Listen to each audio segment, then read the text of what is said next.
ಗೆ ದೇವರಿಂದ ಕೊಡಲ್ಪಟ್ಟಂತ ಅತಿ ಶ್ರೇಷ್ಠವಾದ ಉಡುಗೊರೆಯಲ್ಲಿ ಒಂದೇನಂತ ಹೇಳಿದ್ರೆ ಬೈಬಲ್, ಸತ್ಯವೇದ. ಯಾಕಂದ್ರೆ ಇದು ದೇವರ ಮಾತುಗಳಾಗಿದ್ದಾವೆ. ದೇವರು ಹೇಳಿ ಬರೆದಂತ ಮಾತುಗಳು ಬೈಬಲ್ ಆಗಿದೆ. ಇವತ್ತು ದೇವರ ಕುರಿತು ನಾವು ತಿಳಿದುಕೊಳ್ಬೇಕಂತ ಹೇಳಿದ್ರೆ ಹೆಂಗ್ ತಿಳಿದುಕೊಳ್ಬೇಕು? ದೇವ್ರು ಯಾರು, ಎಂಥವನು, ದೇವ್ರು ಏನೆಲ್ಲ ನಮ್ಗೆ ಮಾಡಿದ್ದಾರೆ ಅಂತ ತಿಳ್ಕೊಳ್ಬೇಕಾದ್ರೆ ಆತನ ಕುರಿತು ಬರೆಯಲ್ಪಟ್ಟಂತ ಒಂದು ಗ್ರಂಥವೇ ಈ ಸತ್ಯವೇದವಾಗಿದೆ. ಪ್ರಪಂಚದಾದ್ಯಂತ ಅತಿ ಹೆಚ್ಚು ಮುದ್ರಣಗೊಳ್ಳುವಂತಹ ಒಂದು ಪುಸ್ತಕ ಯಾವುದಂತ ನೋಡಿದ್ರೆ ಬೈಬಲ್. ಅತಿ ಹೆಚ್ಚು ಶೇರ್ ಆಗುವಂತ ಪುಸ್ತಕ ಯಾವುದಂತ ನೋಡಿದ್ರೆ ಬೈಬಲ್. ಇದು ಗಿನ್ನಿಸ್ ರೆಕಾರ್ಡ್ ಆಗಿರ್ತಕ್ಕಂಥದ್ದು. ಪ್ರಪಂಚ ಅತಿ ಹೆಚ್ಚು ಭಾಷೆಗಳಿಗೆ ತರ್ಜುಮೆಗೊಂಡಂತಹ ಪುಸ್ತಕ ಯಾವುದಂತ ನೋಡಿದ್ರೆ ಬೈಬಲ್. ಅತಿ ಹೆಚ್ಚು ಭಾಷೆಗಳಿಗೆ ತರ್ಜುಮೆಯಾಗಿ ಅತಿ ಹೆಚ್ಚು ಮುದ್ರಣಗೊಂಡು ಅತಿ ಹೆಚ್ಚಾಗಿ ಸೇಲ್ನಲ್ಲಿರ್ತಕ್ಕಂಥ ಪುಸ್ತಕ ಸತ್ಯವೇದವಾಗಿದೆ. ಇವತ್ತು ದೇವರು ಆ ಜೀವವುಳ್ಳ ವಾಕ್ಯಗಳನ್ನ ಓದುವಂತೆ, ಕೇಳುವಂತೆ ಮತ್ತು ಅದರ ಬಗ್ಗೆ ಮಾತಾಡುವಂತೆ ದೇವರು ನಮ್ಗೆ ಏನ್ ಮಾಡಿದ್ದಾರೆ? ಕೃಪೆಯನ್ನು ಕೊಟ್ಟಿದ್ದಾರೆ. ಹಲ್ಲೆಲೂಯಾ. ನಾವು ಕೆಲವು ವಾರಗಳಿಂದ ಕ್ರಮವಾಗಿ ಕೆಲವು ವಿಷಯನ ಕಲಿತಾ ಬರ್ತಾ ಇದ್ದೇವೆ. ಕಳೆದ ವಾರ ನಾವು ಯಾವುದ್ರ ಕುರಿತಾಗಿ ಕಲಿತೆ? ಪಾಪದ ಕುರಿತಾಗಿ. ಪಾಪದ ಬಗ್ಗೆ ನನಗೆ ಗೊತ್ತೇ ಇಲ್ಲ ಅಂತ ಹೇಳೋದಾದ್ರೆ ಇದೆ. ಪಾಪ ಅಂದ್ರೆ ಏನ್ರಿ ಅಂತ ಯಾರು ಹೇಳಿದಾರೆ? ಎಲ್ಲರಿಗೂ ಗೊತ್ತು ಪಾಪ ಅಂದ್ರೆ ಏನಂತ, ಹೌದಾ? ಪಾಪ ಅಂದ್ರೆ ಅತಿ ಪಾಪದ ಕುರಿತಾಗಿ ಅತಿ ಹೆಚ್ಚಾಗಿ ಎಚ್ಚರಿಕೆಯನ್ನು ಕೊಡುವಂತ ಪುಸ್ತಕ ಯಾವ್ದಂತ ಹೇಳಿದ್ರೆ ಬೈಬಲ್. ಪಾಪದ ಕುರಿತಾಗಿ ಹೆಚ್ಚಾಗಿ ಮಾತಾಡ್ತದೆ. ನೀವೇನ್ ಮಾಡಬಾರ್ದು? ಪಾಪ ಮಾಡಬಾರ್ದು. ನೀವೇನ್ ಮಾಡಬಾರ್ದು? ಪಾಪ ಮಾಡಬಾರ್ದು. ಪರಿಶುದ್ಧರಾಗಿರ್ಬೇಕು. ಇವತ್ತು ಪಾಪ ಏನ್ ಮಾಡ್ತದೆ ಅಂತ ಹೇಳಿದ್ರೆ ದೇವರಿಗೂ ನಮಗೂ ಇರ್ತಕ್ಕಂಥ ಸಂಬಂಧವನ್ನ ದೂರ ಮಾಡ್ತದೆ ಪಾಪ. ಇವತ್ತು ಪಾಪದ ಕುರಿತಾದ ಸರಿಯಾದ ತಿಳುವಳಿಕೆ ನಮಗೆ ಬೇಕು. ಈ ಲೋಕದಲ್ಲಿ ಮನುಷ್ಯನು ಪಾಪವಿಲ್ಲದೆ ಜೀವಿಸ್ಬೇಕಂತ ಹೇಳಿದ್ರೆ ಅದು ಸುಲಭನ ಕಷ್ಟನ? ಪಾಪ ಇಲ್ದಂಗೆ ಜೀವನ ಮಾಡ್ಬೇಕು, ಬಹಳ ಕಷ್ಟ. ಆದ್ರೆ ಬೈಬಲ್ ಹೇಳ್ತದೆ ನೀನು ಪಾಪ ಮಾಡಬೇಡ. ಈಗ ಪಾಪ ಅಂದ್ರೆ ಏನ್ರಿ? ಪಾಪ ಅಂದ್ರೆ ಏನು? ಸುಳ್ಳು ಹೇಳೋದಾಗಿರ್ಬೋದು, ಕೆಟ್ಟ ಕೆಲಸ. ಹಾ, ಸೂಪರ್. ಮತ್ತೆ ಯಾರು ಹೇಳ್ತೀರಾ ಪಾಪ ಅಂದ್ರೆ? ಪಾಪ ಅಲ್ಲ,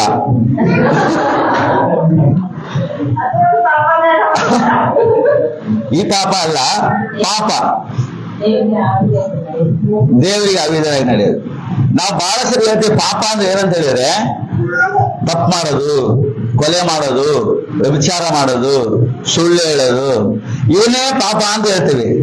ಆದ್ರೆ ಪಾಪದ ಇನ್ನೊಂದು ಮುಖ ಐತಿ ಗೊತ್ತಾ? ಪಾಪದ ಇನ್ನೊಂದು ಮುಖ ಏನಂತ ಹೇಳಿದ್ರೆ ಒಳ್ಳೇದನ್ನ ಮಾಡದೇ ಇರೋದೇ. ಒಳ್ಳೇದನ್ನ ಮಾಡದೇ ಇರೋದೇ ಪಾಪ. ದೇವರು ಹೇಳ್ತಾರೆ ನೀನು ಕದಿಬೇಡ, ನೀನು ಸುಳ್ಳು ಹೇಳ್ಬೇಡ, ನೀನು ವ್ಯಭಿಚಾರ ಮಾಡಬೇಡ ಅಂತ ಕೆಲವೊಂದು ವಿಷಯಗಳು ಹೇಳ್ತಾ ಹೇಳ್ತಾ ಹೇಳ್ತಾ ಬಂದಾಗ ಅವಾಗ ದೇವರು ಮಾಡು ಅನ್ನೋದು ಒಂದೈತಿ. ನೀನೇನ್ ಮಾಡ್ಬೇಡ, ಇನ್ನೊಬ್ಬರ ಮೇಲೆ ಸಿಟ್ಟುಕೊಳ್ಬೇಡ ಅಂತ ಹೇಳಿ ದೇವರು ಇನ್ನೊಬ್ಬರನ್ನ ಪ್ರೀತಿಸು ಅಂತ ಹೇಳ್ತಾರೆ. ಹೌದಾ? ಇತರರನ್ನ ಪ್ರೀತಿಸು ಅಂತ ಹೇಳ್ತಾರೆ. ಇವಾಗ ನಾವು ಸಿಟ್ಟುಕೊಳ್ಳಲ್ಲ, ಪ್ರೀತಿನೂ ಮಾಡಲ್ಲ. ಪ್ರೀತಿ ಮಾಡದೇ ಇರೋದು ಪಾಪನೇ ಅಂತ ದೇವರ ಕೇಳ್ತಾರೆ. ಕೆಟ್ಟದ್ ಮಾಡೋದು ಮಾತ್ರ ಪಾಪ ಅಲ್ಲ, ಒಳ್ಳೆದನ್ನ ಮಾಡದೇ ಇರೋದು ಏನಾಗಿದೆ? ಪಾಪನೇ ಆಗಿದೆ. ಇಲ್ಲಿ ಪಾಪದ ಕುರಿತಾದ ಸರಿಯಾದ ತಿಳುವಳಿಕೆಯನ್ನು ಹೊಂದಿಕೊಂಡು ನಾವು ಜೀವಿಸುವಾಗ ನಾವೇನಾಗ್ತೇವೆ? ದೇವರಿಗೆ ಇಷ್ಟವಾದವರಾಗ್ತೇವೆ. ಇವಾಗ ಕಷ್ಟಗಳು ಬರೋದು ಅದರಿಂದ, ಸಮಸ್ಯೆಗಳು ಬರೋದು ಅದರಿಂದ, ನಮಗೆ ರೋಗಗಳು ಬರೋದು ಅದರಿಂದ. ನಾವು ಮಾಡಪ್ಪ ಏನ್ ಪಾಪ ಮಾಡ್ಯಾನೇನೋ ನೋಡ ಹಿಂಗಾಗ ನಾವು ಹೇಳ್ತಾ ಇಲ್ವ ಅಲ್ವಾ? ನಾರ್ಮಲ್ ಆಗಿ ಹೇಳ್ತೀವಿ ಏನ್ ಪಾಪ ಮಾಡಿದ್ನು ಏನೋ ಹಿಂಗಾದ ಅಂತ. ಅಂದ್ರೆ ಪಾಪ ನಮ್ಮನ್ನ ಎಲ್ಲಿಗೆ ಹೋಯ್ತದೆ ಅಂತ ಹೇಳಿದ್ರೆ ಮರಣಕ್ಕೆ ಹೋಯ್ತದೆ. ಹಲ್ಲೆಲೂಯಾ. ಇವಾಗ ಪಾಪ ಬೇರೆ, ಪಾಪಿ ಬೇರೆ. ಪಾಪ ಬೇರೆ, ಪಾಪಿ ಬೇರೆ. ಪಾಪಿ ಯಾರು? ಪಾಪ ಯಾರು ಮಾಡ್ತಾನೆ ಅವನು ಪಾಪಿ. ಪಾಪ ತಾನಾಗೆ ಬರಲ್ಲ. ಪಾಪ ದೇವರು ಉಂಟು ಮಾಡಲಿಲ್ಲ, ಪಾಪನ ದೇವರು ಉಂಟು ಮಾಡಲಿಲ್ಲ. ಅದು ಪಾಪನೇ ಬೇರೆ ಆಗಿತ್ತು, ಪಾಪಿನೇ. ನಾ ಯಾವಾಗ ದೇವರ ಮಾತಿಗೆ ಅವಿಧರಾಗ್ತೇವೋ, ಮಾಡು ಅಂತ ಹೇಳಿದ್ದನ್ನ ಮಾಡದೆ ಹೋಗ್ತೇವೋ, ಮಾಡಬೇಡ ಅಂತ ಹೇಳಿದ್ದನ್ನ ಮಾಡ್ತೇವೋ, ಅವಾಗ ನಾವೇನಾಗ್ತೇವೆ ಅಂತ ಹೇಳಿದ್ರೆ ಪಾಪಿಗಳಾಗ್ತೇವೆ. ಆ ಪಾಪದ ಪ್ರತಿಫಲ ಏನಾಗ್ತದೆ ಅಂತ ಹೇಳಿದ್ರೆ ಅನೇಕ ಸಮಸ್ಯೆಗಳು ನಮ್ಮನ್ನ ಬೆನ್ನತ್ತಿ ಬರ್ತವೆ. ಇವತ್ತು ನನಗೆ ಕಷ್ಟ ನೀಗಬೇಕು, ವ್ಯಾಧಿ ನೀಗಬೇಕು, ಸಮಸ್ಯೆಗಳ ಪರಿಹಾರ ಆಗಬೇಕು ಅಂದ್ರೆ ಒಂದೇ ದಾರಿ, ಪಾಪ ಮಾಡೋದು ಬಿಡ್ಬೇಕು. ಪಾಪದಿಂದ ಪರಿವರ್ತನೆ ಆಗ್ಬೇಕು. ಯಾವಾಗ ಪಾಪದಿಂದ ಪರಿವರ್ತನೆ ಆಗ್ತೇವೋ ಆವಾಗ ನಮಗಿರೋ ಸಮಸ್ಯೆಗಳು ಆಟೋಮೆಟಿಕ್ ಆಗಿ ಹೋಗ್ಬಿಡ್ತವೆ. ಇಲ್ಲಿ ಯೋಹಾನ ಬರೆದ 1 ಯೋಹಾನ ಸುವಾರ್ತೆ ಪತ್ರಿಕೆಗಳು 3ನೇ ಅಧ್ಯಾಯ 4ನೇ ವಚನ. 1 ಯೋಹಾನ 3:4.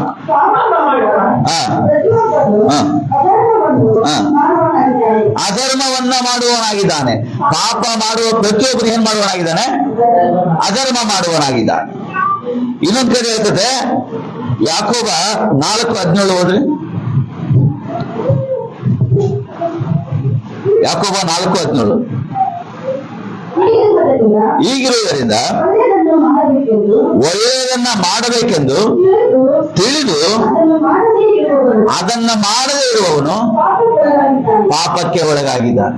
ಕೇಳಿಸ್ಕೊಡ್ರಿ, ಒಳ್ಳೆಯದನ್ನ ಮಾಡ್ಬೇಕಂತ ತಿಳಿದು ಅದನ್ನ ಮಾಡದೇ ಇರೋವನು ಏನಕ್ಕೆ ಒಳಗಾಗಿದ್ದಾನಂತೆ? ಪಾಪಕ್ಕೆ ಒಳಗಾಗಿದ್ದಾನೆ. ಹಲ್ಲೆಲೂಯಾ. ಅನೇಕ ಸಲ ನಾವು ಪಾಪ ಅಂದ್ರೆ ಕೊಲೆ ಮಾಡೋದು, ವ್ಯಭಿಚಾರ ಮಾಡೋದು, ಕಳ್ತನ ಮಾಡೋದು ಅಂತ ತಿಳ್ಕೊಂಡಿವಿ. ಆದ್ರೆ ಒಳ್ಳೇದನ್ನ ಮಾಡದೇ ಇರೋದೇ ಪಾಪ ಅಂತ ಬೈಬಲ್ ಹೇಳ್ತದೆ. ಹಲ್ಲೆಲೂಯಾ.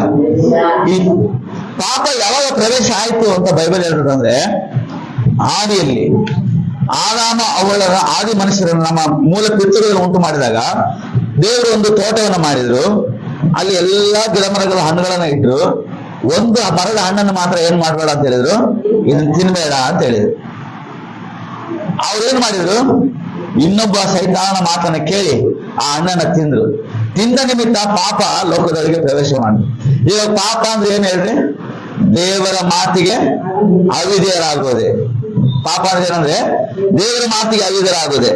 ಈ ಪಾಪದಿಂದ ಉಂಟಾಗುವ ಪರಿಣಾಮಗಳು ಏನಂತ ಹೇಳಿದ್ರೆ, ನಮ್ಮ ಜೀವಿತ ದೇವರಿಂದ ಬೇರ್ಪಡ್ತದೆ, ಮತ್ತು ನಮಗೆ ಕೆಟ್ಟು ಹೋದಂತ ಹೃದಯ ಉಂಟಾಗ್ತದೆ, ಮತ್ತೆ ನಾವೇನಾಗ್ತೇವೆ, ಯಾವುದೋ ಒಂದು ಕಾರ್ಯಗಳಿಗೆ ದಾಸರಾಗಿ ಹೋಗ್ಬಿಡ್ತೇವೆ, ಮತ್ತು ದೇವರ ಕೋಪಕ್ಕೆ ಗುರಿಯಾಗ್ತೇವೆ, ಮತ್ತು ಆತ್ಮಿಕ ಕುರುಡುತನ ಉಂಟಾಗ್ತದೆ. ಈ ಪಾಪದಿಂದ ನಮಗೆ ಸಂಭವಿಸುವಂತ ಪರಿಣಾಮಗಳು ಇವೆಲ್ಲ ನಮಗೆ ಉಂಟಾಗ್ತದೆ. ಅದಕ್ಕೆ ಹೇಳ್ತಾರೆ, ಈ ದೇವರಿಂದ ಬೇರ್ಪಟ್ಟ ಜೀವಿತ ನೀತಿಯನ್ನ ದ್ವೇಷಿಸುವ. ನೋಡ್ರಿ, ಒಬ್ರು ಯಾರ ಕೆಟ್ಟವ್ರು ಇದ್ರು ಅಂತ ಹೇಳಿದ್ರೆ ಅವ್ರು ಒಳ್ಳೆ ಜೊತೆಗೆ ಸೇರಂಗೇ ಇಲ್ಲ. ಅವ್ನು ಕೆಟ್ಟ ಆಲೋಚನೆ ಇರೋದ್ರಿಂದ ಒಳ್ಳೆ ಜೊತೆ ಸೇರಂಗಿಲ್ಲ. ಅವ್ರು ಹೇಳ್ತಾನೆ, ಬಾರ್ಲಿ ಅಲ್ಲಿ ಹೋಗೋಣ, ಹಿಂಗ್ ಮಾಡೋಣ ಹಂಗ್ ಮಾಡೋಣ ಅಂತ ಕರೀತಾನ. ಅವಾಗ ಪಕ್ಕದಾಗ ಹೇಳ್ತಾರೆ, ಬೇಡಲ್ಲಿ ಅದರ ತಪ್ಪು ಮಾಡಬಾರ್ದು ಅಂತ ಹೇಳ್ತಾರೆ. ಒಂದ್ ದಿವಸ 2 ದಿವಸ ಕರೀತಾನೆ, 3ನೇ ದಿವಸ ಇವ್ನು ಅದಕ್ಕೂ ಬರಂಗಿಲ್ಲ, ಹೋಗಲ್ಲ ಬಿಟ್ಟು ಇವನೇ ಬೇರೆ ಹೋಗುದು. ಅವನಿಗೆ ಸೇರಂಗಿಲ್ಲ. ಹಲ್ಲೆಲೂಯಾ. ಅದಕ್ಕೆ ದೇವರು ಒಳ್ಳೆಯದಕ್ಕೆ ಕಾರಣ ಹೊರತು ಕೆಟ್ಟದಕ್ಕೆ ಕಾರಣನಲ್ಲ. ದೇವ್ರ ಸಂಧಾನದಲ್ಲಿ ಅದಕ್ಕೆ ಹೇಳ್ತದೆ, ದೇವರು ಪರಿಶುದ್ಧಾತ್ಮವನ್ನು ನಮಗೆ ಕೊಡ್ತಾರಂತೆ. ಆ ಪರಿಶುದ್ಧಾತ್ಮ ಏನ್ ಮಾಡ್ತದೆ ಅಂತ ಹೇಳಿದ್ರೆ, ಯೋಹಾನ 16:8 ನೋಡ್ಬೇಕಾದ್ರೆ, ಆ ಪರಿಶುದ್ಧಾತ್ಮನು ಬಂದು ಪಾಪ, ನೀತಿ, ನ್ಯಾಯ ತೀರಿಕೆ ವಿಷಯದಲ್ಲಿ ಲೋಕಕ್ಕೆ ಅರಿವನ್ನು ಹುಟ್ಟಿಸ್ತಾನಂತೆ. ಏನು ಹುಟ್ಟಿಸ್ತಾನೆ? ಇವಾಗ ಕೆಟ್ಟದ್ದು, ಇದು ವ್ಯಭಿಚಾರ ಮಾಡೋದು ಅಥವಾ ಕೊಲೆ ಮಾಡೋದು ಪಾಪ ಅಂತ ಎಷ್ಟು ಜನ ನಂಬ್ತೀರಿ? ಅದೆಲ್ಲ ಪಾಪನೇ ಇಲ್ಲ ಅಂತ ಎಷ್ಟು ಜನ ಹೇಳ್ತೀರಿ? ಪಾಪ ಅಲ್ವಾ? ಪಾಪ ಅಂತ ಎಷ್ಟು ಜನ ನಂಬ್ತೀರಿ? ಎಲ್ರು ನಂಬ್ತೀರಾ? ಆ ಪಾಪ ಅಂತ ಯಾರು ನಿಮ್ಮಲ್ಲಿ ಹುಟ್ಟಿಸಿದ್ರು ಅದನ್ನ? ಇಲ್ಲಿ ಹೇಳ್ತದೆ, ಪಾಪನು ಬಂದು ಪಾಪ, ನೀತಿ, ನ್ಯಾಯ ತೀರಿಕೆ ವಿಷಯಗಳಲ್ಲಿ ಲೋಕಕ್ಕೆ ಅರಿವನ್ನು ಹುಟ್ಟಿಸುವನು. ಲೋಕಕ್ಕೆ ಅಂದ್ರೆ ಲೋಕದಲ್ಲಿರುವಂತ ಎಲ್ಲಾ ಜನಗಳಿಗೆ ಪಾಪದ ಕುರಿತಾಗಿ ಅರಿವನ್ನು ಹುಟ್ಟಿಸ್ತಾನೆ. ಯಾರು? ಪರಿಶುದ್ಧಾತ್ಮ. ಇವತ್ತು ನನ್ನಲ್ಲಿ ಮಾತ್ರ ಪರಿಶುದ್ಧಾತ್ಮ ಇಲ್ಲ, ಇದು ಪಾಪ ಅಂತ ನಿನ್ನಲ್ಲಿ ಯಾವಾಗ ಎಚ್ಚರಿಕೆ ಉಂಟಾಗ್ತದಲ್ಲ, ನಿನ್ನಲ್ಲಿಯೂ ಆ ಪರಿಶುದ್ಧಾತ್ಮ ದೇವರು ಕ್ರಿಯೆ ಮಾಡ್ತಾ ಇದ್ದಾರೆ. ಹಲ್ಲೆಲೂಯಾ. ಆ ಪರಿಶುದ್ಧಾತ್ಮ ದೇವರು ನಮ್ಮಲ್ಲಿ ಮಾತ್ರ ಇಲ್ಲ, ಪಾಪ ಮಾಡದೇ ಇರೋ ವ್ಯಕ್ತಿಗಳಲ್ಲಿ ಮಾತ್ರ ಇಲ್ಲ, ನಿಮ್ಮಲ್ಲಿ ಇದ್ದಾರೆ. ಯಾಕೆಂದ್ರೆ ನಿಮ್ಗೆ ಯಾವ್ದು ಪಾಪ ಅಂತ ನಿಮಗೆ ತಿಳುವಳಿಕೆ ಗೊತ್ತ ಮಾಡ್ತಾ ಇದ್ದಾರೆ. ಹಲ್ಲೆಲೂಯಾ. ಇವತ್ತು ದೇವರ ಆತ್ಮ ನಿನ್ನನ್ನ ಪ್ರೀತಿಸ್ತಾರೆ, ಕರೀತಾರೆ, ಪಾಪದಿಂದ ದೂರ ಇರೋದಕ್ಕೆ ನಿನಗೆ ಬೋಧಿಸ್ತಾರೆ. ಹಲ್ಲೆಲೂಯಾ. ಇವತ್ತು ನೀವೆಲ್ಲ ಇಲ್ಲಿ ಬಂದಿದ್ದೀವಿ, ನಾವೆಲ್ಲ ಇಲ್ಲಿ ಬಂದಿದ್ದೇವೆ ಅಂತ ಹೇಳಿದ್ರೆ ಒಂದೇ ಕಾರಣ ಏನಂತ ಹೇಳಿದ್ರೆ, ದೇವರು ನಮ್ಮನ್ನು ಪ್ರೀತಿಸ್ತಾರೆ. ದೇವರು ನಿನ್ನನ್ನು ಪ್ರೀತಿಸೋದ್ರಿಂದಲೇ ನಾವು ಇವತ್ತು ಈ ರೀತಿಯಾಗಿ ಸೇರಿ ದೇವರ ವಾಕ್ಯವನ್ನು ಧ್ಯಾನಿಸ್ತೇವೆ. ನಾವು ಒಂದೊಂದು ಕಡೆ ಒಂದೊಂದು ಗುಂಪಾಗಿ ಸೇರಿ ದೇವರನ್ನು ಆರಾಧಿಸ್ತೇವೆ. ಅದಕ್ಕೆ ಹೇಳಿದ್ರೆ, ದೇವರಿಗೆ ವಿರೋಧವಾದಂತಹ ಪಾಪ ಯಾವ್ದಂತ ಹೇಳಿದ್ರೆ, ದೇವರ ಹೆಸರನ್ನು ತಪ್ಪಾದ ಕಾರ್ಯಗಳು ಉಪಯೋಗಿಸುವುದು, ಮತ್ತು ದೇವರ ಹೆಸರಲ್ಲಿ ಸುಳ್ಳಾಗಿ ಪ್ರಮಾಣ ಮಾಡುವುದು, ಮತ್ತು ದೇವರ ಹೆಸರನ್ನು ನಿಂದಿಸುವುದು, ಮತ್ತು ದೇವರಿಗೆ ಕೃತಜ್ಞತೆ ತೋರದೇ ಇರುವುದು, ದೇವರಿಗೆ ಭಯಪಡದೇ ಇರುವುದು, ದೇವರಿಗೆ ನಂಬಿಕೆ ಇಲ್ಲದೆ ಇರುವುದು, ಇವೆಲ್ಲವೂ ದೇವರಿಗೆ ವಿರುದ್ಧವಾಗಿ ನಾವು ಮಾಡುವಂತ ಏನಾಗಿದೆ? ಪಾಪವಾಗಿದೆ. ಹಲ್ಲೆಲೂಯಾ. ಇವತ್ತು ದೇವರ ಹೆಸರನ್ನು ಹೇಳಿ ಸತ್ಯವಾಗ್ಲು ಆ ದೇವರಾಣಿ ಈ ದೇವರಾಣಿ ಅಂತ ದೇವರಾಣಿ ಇಟ್ಬಿಡ್ತೀವಿ. ಆದ್ರೆ ಏನು ಇರಲ್ಲ ಅಲ್ಲಿ, ಸುಮ್ಮನೆ ನಂಬಕನಕ್ಕೋಸ್ಕರ ಆಣೆ ಇಟ್ಬಿಡ್ತೀವಿ. ಅದು ಪಾಪನೇ. ದೇವರ ಹೆಸರನ್ನ ಅಯೋಗ್ಯಕ್ಕಾಗಿ ಎತ್ತಬಾರ್ದು. ದೇವರ ಹೆಸರನ್ನ ಅಯೋಗ್ಯಕ್ಕಾಗಿ ಎತ್ತಬಾರ್ದು. ದೇವರ ಹೆಸರನ್ನ ನಿಂದಿಸಬಾರದು, ದೂಷಿಸಬಾರದು. ಇನ್ನೊಂದು ಹೇಳ್ತದೆ, ಇತರರನ್ನ ದೂಷಿಸುವ ಪಾಪ. ಅದೇನಂದ್ರೆ ಕೋಪ ಮಾಡ್ಕೊಳ್ಳೋದು. ನಾನು ಪಾಪ ಮಾಡಲ್ಲ, ಆದ್ರೆ ಸಿಟ್ಟಿನ ಸ್ವಭಾವ ನನ್ನಲ್ಲೈತಿ. ಸಿಟ್ಟು ಒಂದು ಪಾಪದ ಸ್ವಭಾವನೆ ಅಲ್ವಾ? ಎಷ್ಟು ಜನ ಸಿಟ್ಟು ಮಾಡ್ತೇವೆ. ಅಮ್ಮ ಬೆಳಗ್ಗೆ ಗಡ ಎದ್ದಳು ಶಾಲೆಗೆ ಹೋಗು ಅಂತ ಹೇಳಿದಾಗ ಏನ್ ಮಾಡ್ತೀನಿ?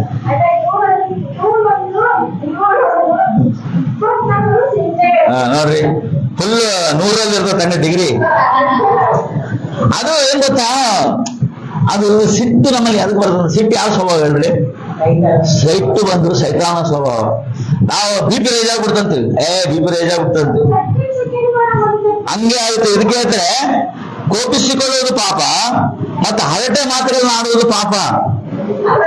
ಹರಟೆ ಮಾತಾಡೋದು ಪಾಪ. ಸುಮ್ಮನೆ ಇಲ್ಲದ ಕತಿ, ಊರ್ ಕತಿ ಎಲ್ಲ ಮಾತಾಡೋದು, ಇನ್ನೊಬ್ಬರ ಬಗ್ಗೆ ಮಾತಾಡೋದು, ಇವೆಲ್ಲ ಪಾಪ. ಮತ್ತು ಏನಂತ ಹೇಳ್ತಾರೆ, ಜಗಳ ಮಾಡೋದು, ಇನ್ನೊಬ್ಬರ ಮೇಲೆ ಜಗಳ ಮಾಡೋದು, ಅವ್ರಿಗೆ ಮುಯಿ ತೀರ್ಸೋದು. ನೀನ್ ಹಿಂಗ್ ಮಾಡಿದೆ, ನಾನು ನೆಕ್ಸ್ಟ್ ಹಿಂಗ್ ಮಾಡ್ತೇನೆ ನಿನಗೆ ಅಂತ ಹೇಳೋದು.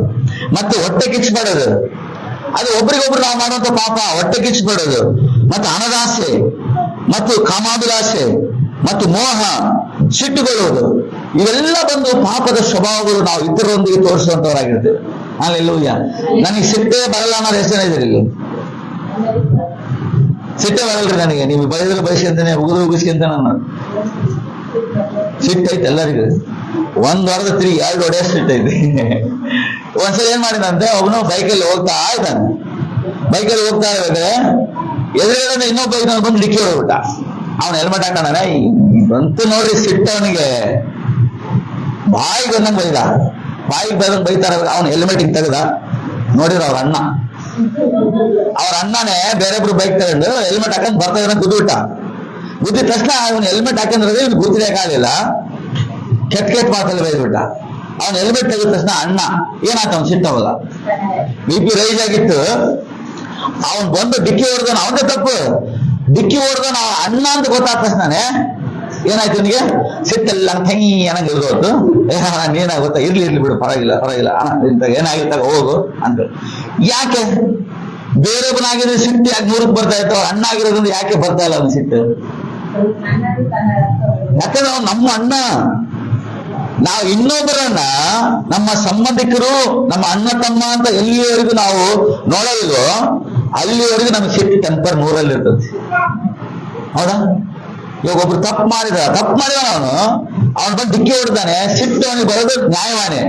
ಆದ್ರೆ ಅವನ ಅಣ್ಣ ಅಂತ ತಕ್ಷಣ ಏನಾಯ್ತು, ಅವನಿಗೆ ಸಿಟ್ಟು ತಣ್ಣಗಾಗುತ್ತೆ. ಇವಾಗ ನಿಮ್ ಪಕ್ಕದ ಮನೆಯವ್ರು ಯಾರೇ ಆಗಿರ್ಲಿ, ನಿಮ್ಗೆ ಏನೇ ತಪ್ಪು ಆಗಿರ್ಲಿ, ಅದೇ ಅಂದ ತಕ್ಷಣ ನಿಮ್ಗೆ ಏನಾಗ್ತದೆ, ಟೆಂಪರ್ 100ಕ್ಕೆ ಹೋಗಿದ್ದ ಸಿಟ್ಟು. ಅದೇ ಅವ್ರನ್ನ ಸಂಬಂಧಿಕರು, ನನ್ನ ಅಕ್ಕ ತಂಗಿ ಅಂತ ನೋಡಿದ್ರೆ ಏನಾಗ್ತದೆ, ಸಿಟ್ಟು ಬರೋದೇ ಇಲ್ಲ. ಅದಕ್ಕೆ ಆಗ್ತದೆ ಸಿಟ್ಟು ಬರೋದಕ್ಕೆ ಕಾರಣ ಏನಂದ್ರೆ ಸೈತಾನ ಹಂಗ ಪ್ರೇರೇಪಿಸ್ತಾನೆ ನಮ್ಗೆ ಸಿಟ್ಟು ಬರ. ಇವತ್ತು ಕೋಪ ಬಂದ್ರು ಪಾಪ ಮಾಡ್ಬೇಡ ಅಂತ ಹೇಳುತ್ತೆ. ಸಿಟ್ನಾಗ ಮಾಡ್ಬಿಟ್ಟರಿ, ಕೋಪದಾಗ ಮಾಡ್ಬಿಟ್ರಿ. ಸಿಟ್ನಾಗೆ ಮಕ್ಕಳಿಗೆ ಹೊರಬಿಡ್ತಾರೆ. ಅಯ್ಯೋ ಸಿಟ್ನಾಗ ಕೋಲ್ತಾಗ ಹೊಡ್ಬಿಟ್ಟೆ, ಹಂಗ್ ಬಿದ್ಬಿಡ್ತು. ಕೋಪದ ಕೈಗೆ ಯಾವತ್ತು ನಾವು ಬುದ್ಧಿನ ಕೊಡಬಾರ್ದು. ಸಿಟ್ಟು ಬಂದು ಪಾಪದ ಒಂದು ಗುಣ ಸ್ವಭಾವ. ಇವತ್ತು ದೇವರು ಅದರಿಂದ ನಿನ್ನನ್ನ ಬಿಡಿಸೋದಕ್ಕೋಸ್ಕರನೇ ಈ ಲೋಕಕ್ಕೆ ಮನುಷ್ಯನಾಗಿ ಬಂದ. ಹಲ್ಲೆಲೂಯಾ. ಯೇಸು ಸ್ವಾಮಿಗೆ ಉಗುದ್ರ, ಯೇಸು ಸ್ವಾಮಿ ಮುಖದ ಮೇಲೆ ಉಗುದ್ರ, ತಿರುಗಿ ಉಗುದ್ರ ಅವ್ರು. ಯೇಸು ಸ್ವಾಮಿ ಹೊಡೆದ್ರ ಸರಿಯಾಗಿ, ತಿರುಗಿ ಹೊಡೆದ್ರ ಅವ್ರು, ಒರೆಸ್ಕೊಂಡ್ರು, ಬೆನ್ನು ಕೊಟ್ರು, ಉಗಿಸ್ಕೊಂಡ್ರು. ಒಂದ್ ಕೆನೆ ಹೊಡೆದ ಇನ್ನೊಂದ್ ಕೆನೆ ಕೊಟ್ರು, ಇನ್ನೊಂದ್ಸಲ ಹೊಡ್ಕೊಂಡು ಶಿಲುಬೆ ಮೇಲೆ ಕಟ್ಟಿ ಹಾಕಿ ನೇತು ಹಾಕಿರುವಾಗ್ಲು ಬೇರೆ ಅವ್ರು ಏನ್ ಮಾಡ್ತಾರೋ ಗೊತ್ತಿಲ್ಲ, ಅವ್ರನ್ನ ಕ್ಷಮಿಸೋಂತ. ಇವತ್ತು ಆ ಬುದ್ಧಿ ನಮ್ಗೆ ಎಲ್ಲಿ ಹೋಗ್ತದೆ, ಆ ಸ್ವಭಾವ ಎಲ್ಲೈತೆ ನಮ್ಗೆ. ಒಬ್ರು ಏನಾರ ಒಂದ್ ಮಾತು ಅಂದ್ಬಿಟ್ಟು ನಮ್ಗೆ ಸಿಟ್ಕೊಂಡ್ಬಿಡ್ತದೆ. ಇಲ್ಲಿ ಹೇಳ್ತದೆ ಪಾಪ ಅಂದ್ರೆ ನಾವು ಏನ್ ತಿಳ್ಕೊಂಡಿದ್ದೀವಿ ಅಂತ ಹೇಳಿದ್ರೆ, ದೇವ್ರು ಮಾಡಬೇಡ ಅಂತ ಹೇಳಿದ್ದನ್ನ ಮಾಡ್ದಂಗಿರೋದೇ ಪಾಪ ಅಂತ ತಿಳ್ಕೊಂಡಿದ್ವಿ. ಆದ್ರೆ ದೇವ್ರು ಮಾಡು ಅಂತ ಹೇಳಿದ್ದನ್ನ ಮಾಡದೇ ಇರೋದು ಏನಾಗಿದೆ, ಪಾಪವಾಗಿದೆ. ಅದಕ್ಕೆ ಎಫೆಸ 4:25 ಹೇಳ್ತದೆ. ಏನ್ ಹೇಳ್ತದೆ ನೋಡು, ಎಫೆಸ 4:25. ಆದ ಕಾರಣ ಸುಳ್ಳಾಡುವುದನ್ನ ಬಿಟ್ಟು ಬಿಟ್ಟು ಪ್ರತಿಯೊಬ್ಬನು ತನ್ನ ನೆರೆಯವನ ಸಂಗಡ ಸತ್ಯವನ್ನೇ ಆಡಲಿ. ಸಾಕಮ್ಮ. ಇಲ್ಲದೆ ಸುಳ್ಳಾಡೋದನ್ನ ಬಿಟ್ಟು ಏನ್ ಮಾಡ್ಬೇಕು? ಸುಳ್ಳಾಡೋದು ಬಿಡು ಅಂತ ಹೇಳೋದೇನು? ದೇವರ ಆಜ್ಞೆ. ಹೌದಾ? ಸುಳ್ಳು ಆಡ್ಬೇಡ ಅಂತ ಹೇಳೋದೇನು? ದೇವರ ಆಜ್ಞೆ. ಇದು ಮಾಡಬೇಡ ಅನ್ನೋ ಲೆಕ್ಕಕ್ಕೆ ಬರ್ತದೆ. ಸರಿ, ಸುಳ್ಳು ಆಡಲ್ಲ ಅಂದ್ರೆ ಮತ್ತೇನ್ ಮಾಡ್ಬೇಕು? ಇಲ್ಲಿ ಹೇಳ್ತದೆ ಸತ್ಯವನ್ನೇ ಆಡು. ಸತ್ಯವನ್ನೇ. ಒಂದು ಮಾಡಬೇಡ ಅಂತದೆ, ಒಂದು ಮಾಡಂತದೆ. ಮಾಡಬೇಡ ಅಂತ ಹೇಳಿದ್ದನ್ನ ಮಾಡದೆ ಹೋದ್ರು, ಮಾಡು ಅಂತ ಹೇಳಿದ್ದನ್ನ ಮಾಡದೆ ಹೋದ್ರು ಪಾಪನೇ. ಒಂದ್ ಟೈಮಲ್ಲಿ ನಾವು ಸುಳ್ಳು ಹೇಳೋದಿಲ್ಲ, ಅದು ಸತ್ಯನೇ ಹೇಳೋದಿಲ್ಲ. ಒಂದ್ ಟೈಮ್ ಸುಳ್ಳು ಅಂತ ಹೇಳಂಗಿಲ್ಲ. ಹೆಂಗೆ ಹೇಳಿ ಸುಳ್ಳು? ಹಿಂಗ್ ಅಂದಿದ್ರೆ ನನಗೆ ಅಂತ ಕೇಳ್ತಾರೆ ಅಂತ ತಿಳ್ಕೊಳ್ಳಿ. ಯಾರ ಹಿಂಗ್ ಅಂದಿದ್ರೆ ನನಗೆ. ಇವಾಗ ಅಂದಿದ್ರು ಅಂದ್ರೆ ಏನದು? ಸತ್ಯ. ಅಂದಿಲ್ಲ ಅಂತ ಹೇಳಿದ್ರೆ ಸುಳ್ಳು. ಇವಾಗ ಸುಳ್ಳು ಆಡ್ಬೇಕಾ ಸತ್ಯ ಆಡ್ಬೇಕಾ? ಇಲ್ಲದೆ ಸುಳ್ಳು ಬಂದು ಅದು ಸೈತಾನದಿಂದ ಬಂದದ್ದು. ಆದ್ರೆ ಸತ್ಯವನ್ನೇ ನಾವು ಮಾತಾಡೋದು. ಎಂಥದೇ ಪರಿಸ್ಥಿತಿ ಆಗಿರ್ಲಿ, ನಮ್ಗೆ ಎಂಥದೇ ಸ್ಥಿತಿಗತಿಗಳು ಬರಲಿ, ಸತ್ಯವನ್ನೇ ಮಾತಾಡ್ಬೇಕು. ಯಾಕಂದ್ರೆ ಸತ್ಯನೇ ಗೆಲ್ಲೋದು. ಸತ್ಯ ಬಿಟ್ರೆ ಬೇರೆ ಯಾವ್ದು ಗೆಲ್ಲೋದಿಲ್ಲ. ಅದಕ್ಕೆ ಇದು ಹೇಳ್ತದೆ, ನೀನ್ ಸುಳ್ಳು ಆಡ್ಬೇಡ ಅಂದ್ರೆ ಸತ್ಯ ಆಡು. ಒಂದು ಮಾಡ್ಬೇಡ, ಒಂದ್ ಮಾಡು. 28 ನಾವು ನೋಡ್ಬೇಕಾದ್ರೆ ಚಲನಮ್ಮ 4:28. ಕಳುವು ಮಾಡುವವನು ಇನ್ನು ಮೇಲೆ ಕಳುವು ಮಾಡದೆ ಕೈಯಿಂದ ಯಾವುದೊಂದು ಒಳ್ಳೆ ಉದ್ಯೋಗವನ್ನ ಮಾಡಿ ದುಡಿಯಲಿ. ಇಲ್ಲಿ ಹೇಳ್ತದೆ ಕಳುವು ಮಾಡಬೇಡ ಅಂತ ಹೇಳ್ತದೆ. ಕಳುವು ಮಾಡಬೇಡ ಅಂತ ಹೇಳಿದ್ಮೇಲೆ ಬೇರೆ ಏನ್ ಮಾಡ್ಬೇಕು ನಾವು? ಅದು ಹೇಳ್ತದೆ ಒಳ್ಳೆ ಆದ್ರೆ ಕೆಲಸ ಮಾಡಿ ದುಡಿ. ಕಳ್ತನ ಮಾಡಬೇಡ, ಆದ್ರೆ ದುಡಿ. ನಾನು ದುಡಿಯೋದಿಲ್ಲ, ಕಳ್ತನ ಮಾಡಂಗಿಲ್ಲ ಅಂದ್ರೆ, ಕಳ್ತನೂ ಮಾಡಂಗಿಲ್ಲ, ನಾನು ದುಡಿಯಕ್ಕೂ ಹೋಗಂಗಿಲ್ಲ ಅಂದ್ರೆ ಅದು ತಪ್ಪೇ, ಅದು ಪಾಪನೇ. ಸೋಮಾರಿ ಆಗ್ಬಿಡ್ತೀವಿ. ಏನಾಗ್ತೇವೆ? ಸೋಮಾರಿ ಆಗ್ಬಿಡ್ತೀವಿ. ನಮ್ಮ ಅಣ್ಣ ತಂದು ಕೊಡ್ತಾನೋ, ನಮ್ಮ ಅಕ್ಕ ತಂದು ಕೊಡ್ತದೋ, ಎಲ್ಲಿ ಸಿಗ್ತದೋ, ಇವ್ರ ಮನೆಗೆ ಹೋಗೋಣ, ಅವ್ರ ಮನೆಗೆ ಹೋಗೋಣ, ಇವತ್ತು ಮಧ್ಯಾಹ್ನ ಇಲ್ಲಿ, ನಾಳೆ ಮಧ್ಯಾಹ್ನ ಅಲ್ಲಿ, ಹಿಂಗೆ ಸೋಮಾರಿ ಆಗ್ಬಿಡ್ತೇವೆ ನಾವು. ಅದಕ್ಕೆ ಹೇಳ್ತದೆ ಕಳುವು ಮಾಡಬೇಡ ಅಂತ ಹೇಳಿದ್ದು ತಪ್ಪಾದ್ರೆ ನೀ ಕೆಲಸ ಮಾಡು ಅಂತ ಹೇಳಿದ್ದು ಸರಿಯಾದದ್ದಾಗಿದೆ. ಇಲ್ಲಿ 31ನೇ ವಚನ ಓದೋದಮ್ಮ. ಎಲ್ಲಾ ದ್ವೇಷ, ಕೋಪ, ಕ್ರೋಧ, ಕಲಹ, ದೂಷಣೆ ಇವುಗಳನ್ನು ಸಕಲ ವಿಧವಾದ ದುಷ್ಟತನವನ್ನ ನಿಮ್ಮಿಂದ ದೂರ ಮಾಡ್ರಿ. ಒಬ್ಬರಿಗೊಬ್ಬರು ಉಪಕಾರಿಗಳಾಗಿಯೂ ಕರುಣೆ ಉಳ್ಳವರಾಗಿಯೂ ಕ್ಷಮಿಸುವವರಾಗಿಯೂ ಇರ್ರಿ. ನೋಡ್ರಿ, ಇಲ್ಲಿ ಇರುತ್ತೆ ಎಲ್ಲಾ ದ್ವೇಷ, ಕೋಪ, ಕ್ರೋಧ, ಕಲಹ, ದೂಷಣೆ ಇವುಗಳನ್ನ ಸಕಲ ವಿಧವಾದ ದುಷ್ಟತನವನ್ನು ನಿಮ್ಮಿಂದ ದೂರ ಮಾಡ್ರಿ ಅಂತ ಹೇಳಿ. ಇವೆಲ್ಲ ಏನಾಗಿದ್ದಾವೆ? ಕೆಟ್ಟವಾಗಿದ್ದಾವೆ, ಪಾಪ ಆಗಿದ್ದಾವೆ. ದೂಷಣೆ ಮಾಡಬಾರ್ದು, ಮತ್ತೇನ್ ಮಾಡಬಾರ್ದು? ಕ್ರೋಧ ಇಟ್ಕೋಬಾರ್ದು, ಮತ್ತು ಕೋಪ ಮಾಡಬಾರ್ದು, ಕಲಹವನ್ನು ಎಬ್ಬಿಸಬಾರ್ದು. ಇವಳು ಹಿಂಗ್ ಹೇಳಿದ್ರು, ಅವಳು ಹೆಂಗ್ ಹೇಳಿದ್ರು, ಅವಳು ಹೆಂಗ್ ಹೇಳಿದ್ರು, ಇವಳು ಅಲ್ಲಿ ಇಲ್ಲಿ ಚಾಡಿ ತೋರಿಸಬಾರ್ದು. ಇವನ್ನೆಲ್ಲ ಏನ್ ಮಾಡ್ರಿ? ನಿಮ್ಮಿಂದ ದೂರ ಮಾಡ್ರಿ ಅಂತ ಹೇಳಿದ್ರೆ, ದೂರ ಮಾಡಿದ್ಮೇಲೆ ಮಾಡ್ಬೇಕಾಗಿರೋ ಒಂದು ರೀತಿ ಏನಂತ ಹೇಳಿದ್ರೆ, ಒಬ್ಬರಿಗೊಬ್ಬರು ಉಪಕಾರಿಗಳಾಗಿರ್ರಿ, ಮತ್ತು ಕರುಣೆ ಉಳ್ಳವರಾಗಿರ್ರಿ, ಮತ್ತು ಕ್ಷಮಿಸುವವರಾಗಿರ್ರಿ. ಹಲ್ಲೆಲೂಯಾ.